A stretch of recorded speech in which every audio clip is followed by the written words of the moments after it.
Hello दोस्तों, स्वागत है आपका हमारे यूट्यूब चैनल बेवरल अल्फा ट्यूटोरियल में। इस ट्यूटोरियल में हम HTML इंटरव्यू क्वेश्चन देखने वाले हैं और मैंने HTML से रिलेटेड सारे ट्यूटोरियल्स कवर कर चुके हैं। उसका लिंक में जो भी प्लेलिस्ट है वो उसका लिंक आपको डिस्क्रिप्शन में मिल जाएगा। इसमें हम HTML इंटरव्यू क्वेश्चन देखेंगे इन हिंदी, और इस ट्यूटोरियल को मैंने इंग्लिश में भी कवर कर रखा है, उसको भी आप चेकआउट कर सकते हैं, उसका लिंक डिस्क्रिप्शन में। तो HTML इंटरव्यू क्वेश्चन देखने से पहले थोड़ा सा इसका इंट्रोडक्शन देख लेते हैं कि आखिर ये होती क्या है। देखो, HTML एक हाइपर टेक्स्ट मार्कअप लैंग्वेज है। इसका मतलब क्या है कि एक स्टैंडर्ड टेक्स्ट फॉर्मेटिंग लैंग्वेज होती है जिससे हम वेब पेज डिज़ाइन करने के लिए यूज करते हैं, और इसको 1993 में रिलीज़ की गई थी। और ये एक इंटरप्रेटेड लैंग्वेज होती है बाय द ब्राउज़र, एंड ये बताती है कि जो HTML है वो बताती ब्राउज़र को कि मुझे यहाँ पे रखो, मुझे हेडिंग टैग यानी कि बड़ा टैग दो, ये मेरा हेडिंग टैग है, ये पैराग्राफ टैग है, और सो ऑन, ये मुझे डिस्प्ले कहाँ पे यूज करना है, कैसा करना है। मैं बात करूँ इटैलिक टैग की, तो देखो इटैलिक बताता है कि जो HTML का ही टैग है जो बताता है कि भाई मुझे इटैलिक बना दो और वहाँ पे मुझे चिपका दो, कि इस डिस्प्ले पे मुझे चिपका दो। तो इस तरह का काम HTML हमारा काम करती है ऑन दी वेब पेज। तो बात करते फर्स्ट पेज की, तो मैं अपने फर्स्ट क्वेश्चन की बात करूं तो are the HTML tag and element the same thing? बिल्कुल नहीं, ये सेम थिंग नहीं है। HTML tag only two types, open tag and closing tag. जिसमें कोई भी कंटेंट नहीं होता वो हमारे HTML टैग होते हैं। फॉर एग्जाम्पल की बात करूँ, हेडिंग टैग यानी कि H1, H2, H3, H4, H5, इसका स्टार्टिंग टैग हो और क्लोजिंग टैग हो, उसमें कोई भी कंटेंट ना हो तो वो HTML टैग है। अगर उसमें कुछ कंटेंट आ जाए, अगर H1 और H2 यानी कि ओपन टैग और क्लोजिंग टैग के बिटवीन अगर मैंने कोई कंटेंट दे दिया तो वो एक HTML एलिमेंट बन गया। तो फिर से मैं आपको रिपीट करके बताता हूँ कि देखो, किसी भी हेडिंग टैग के अंदर कोई भी मैं कंटेंट दे दूँ, कोई भी टेक्स्ट लिख दूँ, तो वो मेरा HTML एलिमेंट बन जाता है। This is called HTML element, ठीक है।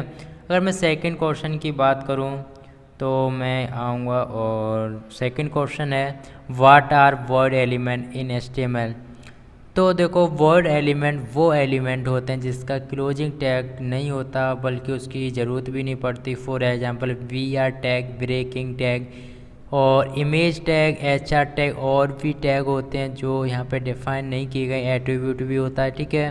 तो ये हमारे वर्ड एलिमेंट होते हैं। फिर से देखो कि जिसका क्लोजिंग टैग नहीं होता वो हमारे वर्ड एलिमेंट होते हैं। आपको स्लैश से पता चल रहा होगा ये एक क्लोजिंग टैग की तरह दिख रहा है, लेकिन ये एक्चुअल में क्लोजिंग टैग नहीं है। क्लोजिंग टैग जो होता है वो VR से पहले क्लोजिंग टैग स्लैश लगा होता है, वो हमारा क्लोजिंग टैग होता है, ठीक है। वर्ड एलिमेंट वो एलिमेंट होते हैं जो जो ओपन टैग तो होता है बट क्लोजिंग टैग नहीं होता, this is called word element, ठीक है। अब मैं बात करूँ what R tag and attribute in element.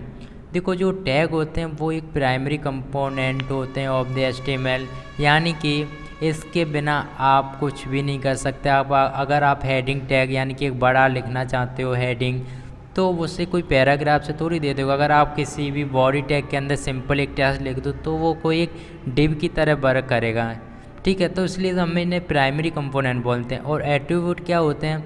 अगर मैं किसी भी टैग HTML एलिमेंट को डिफ़ाइन कर दूं और फिर उसकी करेक्टरिस्टिक चेंज करने के लिए मैं जिस एट्रीब्यूट का यूज करूं, जिस प्रॉपर्टी का यूज करूं, वो मेरे एट्रीब्यूट होते हैं इन दी HTML। फिर से मैं बात करूं, देखो H1 के अंदर मैंने इंटरव्यू क्वेश्चन लिख दिया, और ये तो सिंपल, अगर मैं इसमें एट्रीब्यूट ना दूँ तो जैसा ये देखेगा वैसा ही देखेगा। अगर मैं इसकी करेक्टरिस्टिक चेंज करने के लिए जो प्रॉपर्टी यूज करूँगा उसे मैं एट्रीब्यूट बोलूँगा, ठीक है। तो यही होते हैं हमारे टैग एंड एट्रीब्यूट, ठीक है। अब मैं बात करूँ फोर्थ एलिमेंट की, व्हाट आर HTML एंटिटी।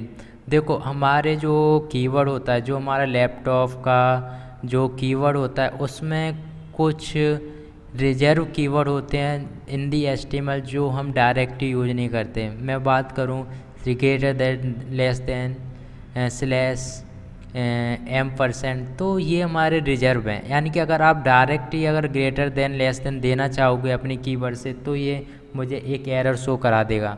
ठीक है, तो उस एरर को बचने के लिए मैं HTML एंटिटीज कोड यूज कर लूँगा। अगर मुझे कहीं भी अगर ग्रेटर देन या लेस देन यूज करना हो तो मैं एंटिटी कोड का यूज कर लूँगा। एंटिटी कोड बेसिकली 3 टाइप से दिया जाता है, entity name, hexadecimal and decimal.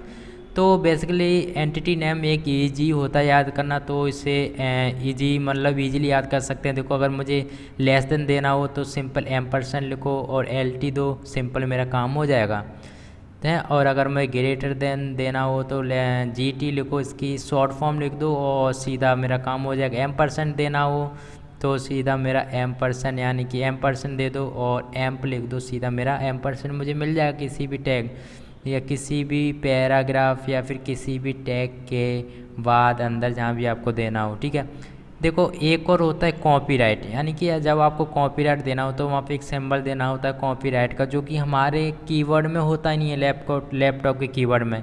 तो उससे कैसे देते हैं, तो वो एंटिटी कोड के थ्रू ही दिया जाता है। बहुत सारे होते हैं जैसे एन, यूरो, डूरो, तो है ना, और डॉलर भी होता है। तो ये रिजर्व होते हैं, तो इन्हें हम HTML एंटिटी कोड के थ्रू ही इनको हम दे पाते हैं। ठीक है, मैं बात करूँ 4th क्वेश्चन की, तो व्हाट आर डिफरेंट टाइप और लिस्ट इन HTML। देखो बेसिकली लिस्ट 3 टाइप की होती है, जो कि हम ज़्यादातर 2 ही टाइप की यूज करते हैं, order list and unordered list है।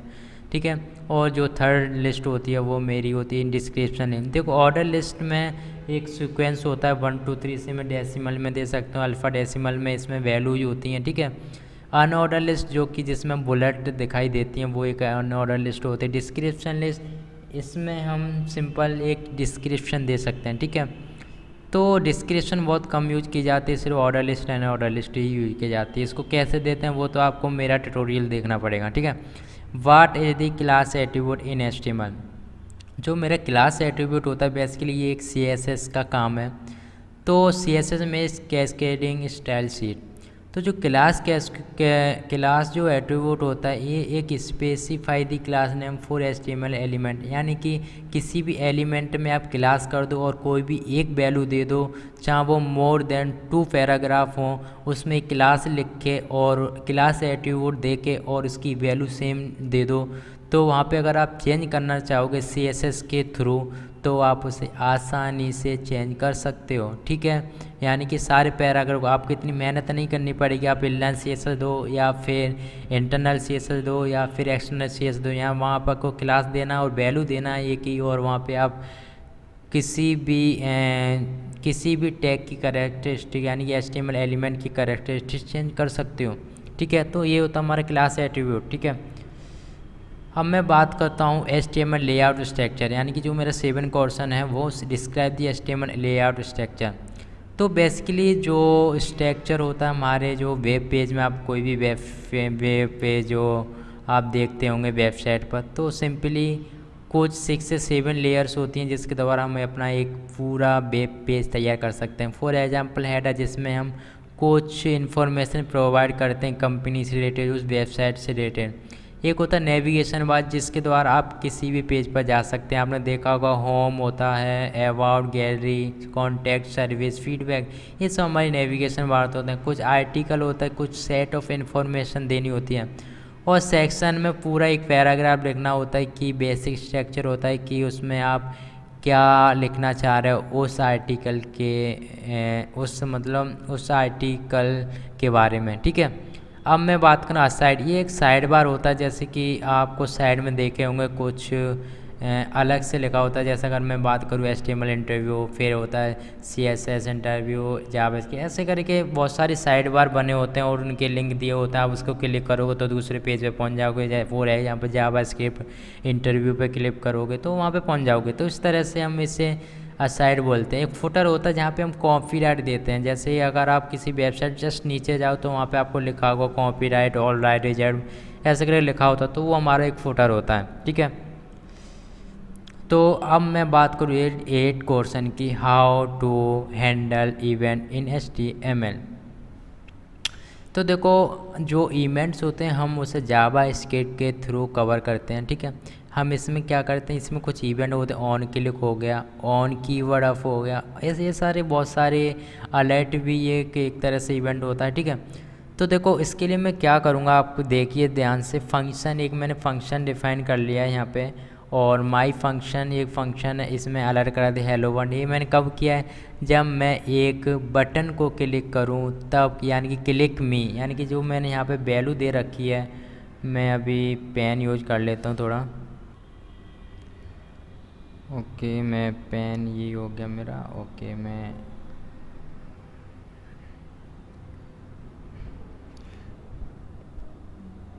तो देखो जैसे कि आपको दिख रहा होगा ये जो लिखा है अलर्ट, ये मेरी विंडो पर अलर्ट कब होगा, जब मैं इस इनपुट यानी कि इस बटन जो मेरा क्लिक मी बटन दिख रहा होगा उस पर जैसे ही मैं क्लिक करूँगा, ये माई फंक्शन जो मैंने डिफाइन कर रखा है इसको, ये मेरा कॉल हो जाएगा और मुझे अपने जो वेब पेज होगा वहाँ पे लिखा होगा हेलो वर्ल्ड। तो इस तरह से मैं इवेंट को हैंडल कर सकता हूँ ऑन द वेब पेज, ठीक है। अब मैं बात करूँ 9 क्वेश्चन की, ओके मैं फिर से इधर ही आऊँगा और मैं 9 क्वेश्चन की बात करता हूँ। ओके मैं क्या हो गया ये, यस देखो व्हाट आर दी 9 क्वेश्चन था ना, yes 9 question, what are the difference between the ID attribute and the class attribute, इसको फ़िलहाल मैं हटा लेता हूँ, ओके। तो what are the difference between the ID attribute and class attribute of the HTML element. तो देखो जो आईडी होती है, अगर मुझे किसी भी HTML एलिमेंट को टारगेट करना हो तो मैं आईडी में अलग अलग वैल्यू दूंगा, तब मैं उस HTML एलिमेंट को टारगेट कर सकता हूँ। बट क्लास एट्रीब्यूट में मैं एक ही वैल्यू दे दूँ सारे एलिमेंट्स को, तो मैं या ईजिली उस एलिमेंट्स को सारे एलिमेंट को टारगेट कर सकता हूँ। तो यही होते हैं हमारे आईडी एंड क्लास एट्रीब्यूट। मैंने इसको हिंदी में आपको समझा दी, इसको आपको हिंदी में कवर कर लेना। अगर आप इसे इंग्लिश में कवर करना चाहते हो तो आप हमारा इंग्लिश से HTML इंटरव्यू देख सकते हो, ठीक है। तो मैं आप can be display a web page inside a web page और is nesting of a web page. इसका मतलब ये है कि आपकी कोई वेबसाइट है, आप क्या उस पेज में दूसरे की वेबसाइट दिखा सकते हो, बिल्कुल दिखा सकते हो, क्योंकि हमें HTML ने एक आई फ्रेम नाम का टैग प्रोवाइड किया है। उस वो टैग आई फ्रेम टैग क्या करता है, कॉर्नर सेंटर या फिर जहाँ भी आप उस आई फ्रेम को रखना चाहते हो उसकी विड्थ भी आप सेट कर सकते हो, ठीक है। तो वहाँ पे वो आई फ्रेम क्या करेगा, थोड़ी जगह दे देगा और वो उस आई फ्रेम के थ्रू आप किसी भी वेबसाइट, किसी भी इमेज, किसी भी यूट्यूब चैनल को वहाँ पे आप दिखा सकते हो, ठीक है। तो आप इसका आंसर ये यस, आप पेज को इंसर्ट कर सकते हो अपने वेब पेज पर, ठीक है। कैसे कर सकते हो, आई फ्रेम के थ्रू, ठीक है। अब मैं बात करूँ what are the various formatted tag in HTML, ये मेरे 11th क्वेश्चन है। तो इसका मतलब ये है कि आप क्या अपने HTML जो एलिमेंट है वो फॉर्मेटिंग क्या होते हैं उसको कैसे चेंज कर सकते हैं, ठीक है। तो देखो बोल्ड, अगर आप किसी भी हेडिंग टैग या पैराग्राफ में अगर बोल्ड टैग दे दो तो एक बोल्ड में बन जाएगा। ऐसे इटैलिक होता है, ऐसे एम्फाइज्ड होता है और बिग होता है, और स्मॉल आप स्मॉल में हो जाएगा, सब स्क्रिप्ट और सुपर स्क्रिप्ट। तो ये इनका काम क्या है, देखो सब स्क्रिप्ट का काम है कि अगर कोई भी आपको केमिस्ट्री जैसा फॉर्मूला टाइप आपको लिखना हो तो आप यहाँ पे सब यूज करोगे, सब स्क्रिप्ट का, सब का, ठीक है। इसके देखो क्लोजिंग टैग भी होते हैं, पे यहाँ पे मैंने दिखाया नहीं है, सिर्फ ओपन टैग है, बट इसके क्लोजिंग टैग भी होते हैं। और सुपर में अगर आपको कोई मैथमेटिकल फार्मूला लिखना हो जैसा A+B इसका, तो वहाँ पे आप सुपर स्क्रिप्ट का यूज कर लोगे। डेल हो गया, स्ट्रॉन्ग हो गया, मार्कअप, आपको कोई भी पैराग्राफ हाईलाइट करना तो वहाँ पे आप मार्क का यूज कर सकते हो। तो इस तरह से हमारे वेरियस फॉर्मेटेड टैग होते हैं इन दी HTML, ठीक है। अब मैं बात करूँ 12th क्वेश्चन की, तो what are the significance of head and body tag in HTML। तो हेड टैग जो होता है इसके अंदर हम एक बैकएंड लैंग्वेज लिखते हैं, यानी कि मैं बात करूँ ये एक्चुअली पहले से ही लिखी होती है। यहाँ पे हम एक्चुअली ये जो हम हेडिंग टैग में जो लिखते हैं वो आपको वेब पेज पर दिखाई नहीं देगी, आपको बैकएंड में काम करेगी। मैं एग्जांपल हूँ, टाइटल हो गया, मेटा टैग हो गया, और आपका कोई भी प्लगइन वेबसाइट हो गई। जैसे मैं आपको बात करूँ jQuery आपको लिखना हो, आपको कोई भी लिंक टैग देना हो, कोई भी यानी कि कोई भी CSS फाइल टारगेट करनी हो, कोई इनलाइन CSS लिखनी हो, तो ऐसा कुछ करने के लिए आप इस हेड टैग में के अंदर लिखोगे। लेकिन बॉडी टैग एक ऐसा स्ट्रक्चर बॉडी टैग है जिसमें आप अपनी HTML के सारे टैग यूज करेंगे, यानी कि अपनी HTML लिखोगे। सिंपल सी बात है कि बॉडी टैग के अंदर आप अपनी HTML लिखोगे, लेकिन हेड टैग के अंदर वो इन्फॉर्मेशन प्रोवाइड कराओगे जो आपको अपने पेज पर यानी कि वेब पेज पर दिखानी नहीं है। ठीक है, मैं बात करूँ लिंक टैग की हो गया, और आपका SRC कोई भी बूट स्ट्रैप फाइल इंक्लूड करनी है अपनी HTML पेज में, तो आप हेड टैग में दोगे, सिर्फ बॉडी टैग में नहीं दोगे। हाँ, लेकिन बॉडी टैग के अंदर जावा स्क्रिप्ट को डिफाइन करोगे। स्क्रिप्ट और SRC सोर्स आपकी फाइल का, उससे हम हेड टैग के अंदर नहीं देते। वो क्यों नहीं देते, हम वो एक अलग से ट्यूटोरियल बनाएंगे। ठीक है, तो आई होप आपको इतना 12 क्वेश्चन समझ आए होंगे। और मैं 13 क्वेश्चन की बात करूं, how is cell padding different from cell spacing. देखो, जो मेरी सेल पैडिंग होती है, आपको पता है ये जो सेल पैडिंग और सेल स्पेसिंग है एक टेबल टैग के अंदर यूज करते हैं। ठीक है, देखो टेबल टैग के अंदर हेडिंग होती है, पैराग्राफ होते हैं। ठीक है, तो वो जो टैग होते हैं, तो देखो अगर आपने टेबल देखी होगी तो उसमें कुछ कॉलम रो होते हैं। तो जो हमारा कोई भी लिखा हुआ है जैसे ऐसा number, first name, second name, तो सेल पैडिंग का काम होता है कि वो जो फर्स्ट नेम लिखा हुआ है उसके आउटसाइड वो पैडिंग यानी कि कुछ स्पेस लेगा, लेकिन सेल स्पेसिंग वो बॉर्डर के आउटसाइड स्पेस लेगा। ठीक है, तो ये डिफरेंस होता है cell padding and cell spacing. फिर से मैं बात करूँ, ये एक किसी भी टेक्स्ट के आउटसाइड पैडिंग लेगा जो कि सेल पैडिंग होता है। ठीक है, और सेल स्पेसिंग बात करूँ, वो एक बॉर्डर के आउटसाइड वो एक मार्जिन जैसा काम करेगा। ठीक है, और मैं बात करूँ, हाउ कैन वी क्लब 2 और मोर रो और column into a single row और column in the HTML tag.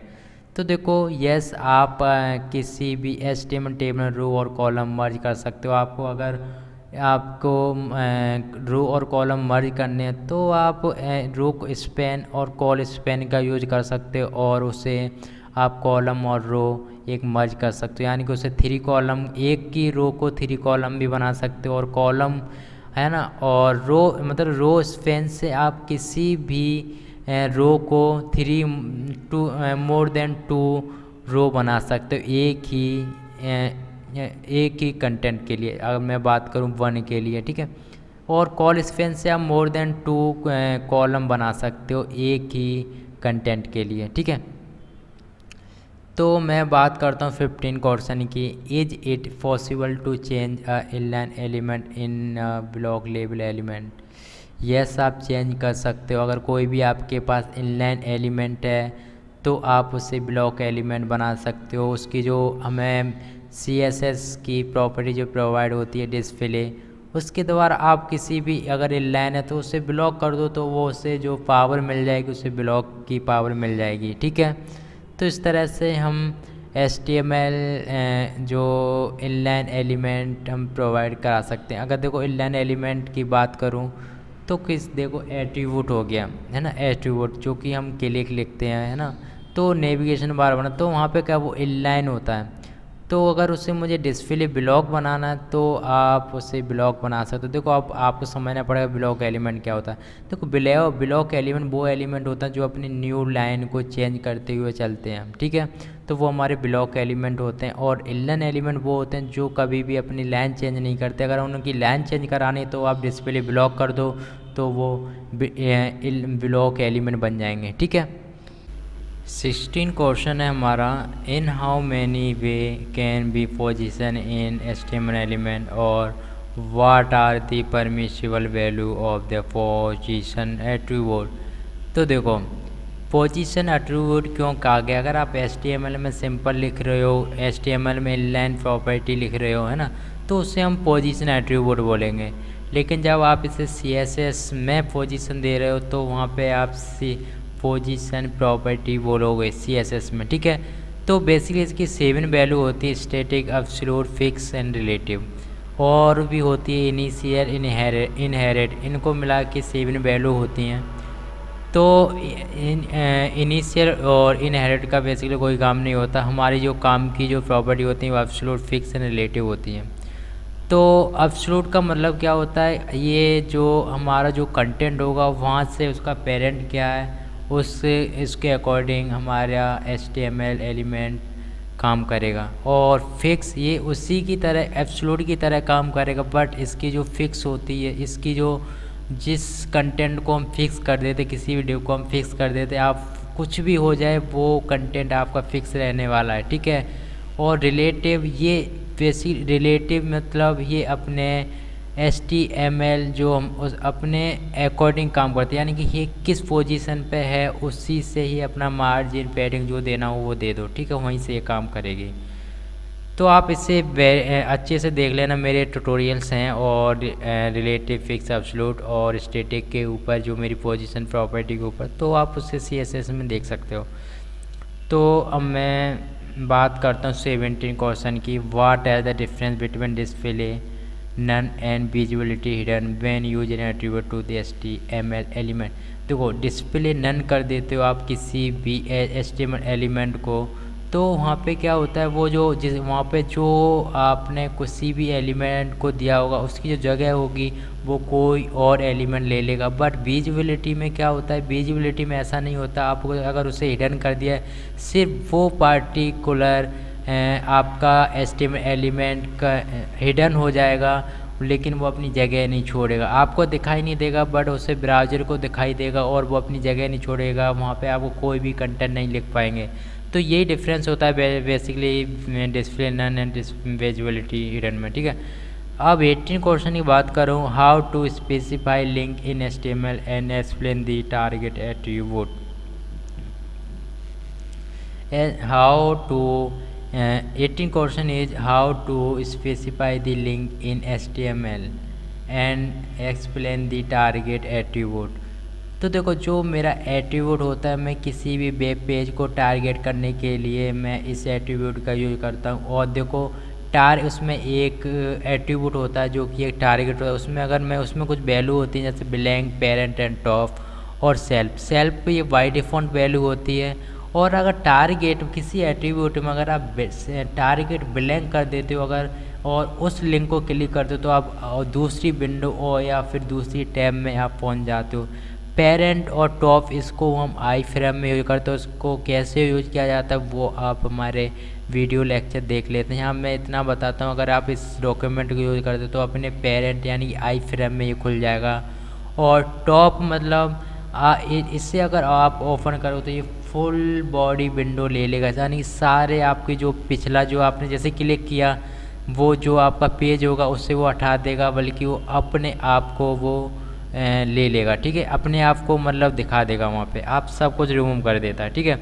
और अगर मैं 19 क्वेश्चन की बात करूँ कि आप अपनी HTML में फॉर्म कैसे क्रिएट करोगे, तो उसके लिए आपको सिंपली फॉर्म टैग लेना पड़ेगा और लेबल टैग लेना पड़ेगा और इन्फो टैग। लेबल टैग उसकी आइडेंटिटी बताऊंगा, यानी कि किसके लिए है ये इन्फो टैग। अगर मैं बात करूं पहले के लिए एंट्री योर नेम, यहाँ पे टैक्स लिख दो, यहाँ पे अगर प्लेस होल्डर देना चाहो तो प्लेस होल्डर भी दे सकते हो इनपुट में, ठीक है। ऐसे करके मैं अपना फॉर्म बना सकता हूँ, ठीक है। और 20 question difference between link tag and anchor tag, मतलब लिंक टैग में और एंचर टैग में क्या डिफरेंस होता है। जो हमारा एंचर टैग होता है, इससे हम किसी भी लिंक को अपने पेज पर क्रिएट करने के लिए मैं इस एंचर टैग का यूज करता हूँ। लेकिन लिंक टैग को मैं किसी भी डॉक्यूमेंट फाइल को, एक्सटर्नल फाइल को मैं अपने पेज पर एक्सेस करने के लिए, अपने पेज पर इंक्लूड करने के लिए मैं लिंक टैग का यूज करता हूँ। लिंक टैग को हम हेड टैग के अंदर यूज करते हैं और एंचर टैग को हम बॉडी टैग के अंदर यूज करते हैं, ठीक है। अब इन how many 20 question is in how many way can B specify the CSS style for the HTML element. तो हम जो CSS लिखते हैं अपनी HTML में वो 3 टाइप से दे सकते हैं, inline, internal and external. Inline का मतलब ये होता है अगर आपने बहुत सारे पैराग्राफ या हेडिंग टैग लिखे, आप उसमें सिंपल इनलाइन लिख दो, यानी कि स्टाइल टैग लिख दो, एट्रीब्यूट लिख दो, फिर उसमें आप अपनी इनलाइन CSS आप कलर चेंज करना चाहते हो, फ़ॉन्ट साइज चेंज करना, जो भी आपको करना हो, जो भी आपको प्रॉपर्टी देनी हो CSS की, वहाँ दे सकते हो, ठीक है। और इंटरनल का मतलब होता है कि आप सीधा हेड टैग के अंदर जाके स्टार्ट टैग लिखो, आप उसमें सेलेक्टर यूज करो और अपनी CSS लिखो, चाहे वहाँ पे ID एट्रीब्यूट यूज कर ID सेलेक्टर यूज करो, चाहे क्लास सेलेक्टर, चाहे टैग सेलेक्टर, ठीक है। और अगर मैं बात करूँ एक्सटर्नल की, तो link tag inside the head tag, यानी कि इसके लिए आपको एक अलग से फाइल बनानी पड़ेगी और style.css करके जिसकी एक्सटेंशन होती है .css, और उसको आप लिंक के थ्रू आप अपने HTML डॉक्यूमेंट पेज में इंक्लूड कर लो। जो लिंक टैग लोगे वो आप हेड टैग के अंदर लोगे, ठीक है। अब मैं बात करता हूँ 22 question and last question, how to include JavaScript code in HTML। देखो, मैं जावास्क्रिप्ट बेसिकली 2 टाइप से मैं लिख सकता हूँ अपने HTML पेज में। एक तो आप सिंपली स्क्रिप्ट लिखो बॉडी टैग के अंदर, या फिर उस एक्सटर्नल लिख लो जावास्क्रिप्ट को और उसको फाइल को एक्सेस करा लो। यहाँ जो आपने स्क्रिप्ट लिखा हुआ है और क्लोजिंग टैग, यहाँ पे सिर्फ एक आपको पाथ मिल जाएगा src, यानी कि src में सोर्स, और वहाँ पे उस जावास्क्रिप्ट कोड को, फाइल को, डॉक्यूमेंट पेज को वहाँ पे आप इंक्लूड करा लो। तो इस तरह से आप अपने जावास्क्रिप्ट कोड को इंक्लूड कर सकते हो इन the HTML page. I hope आपको ये वीडियो अच्छा लगा होगा, और अच्छा लगा तो प्लीज़ वीडियो को लाइक कीजिए, सब्सक्राइब कीजिए और हमारे चैनल को सपोर्ट कीजिए।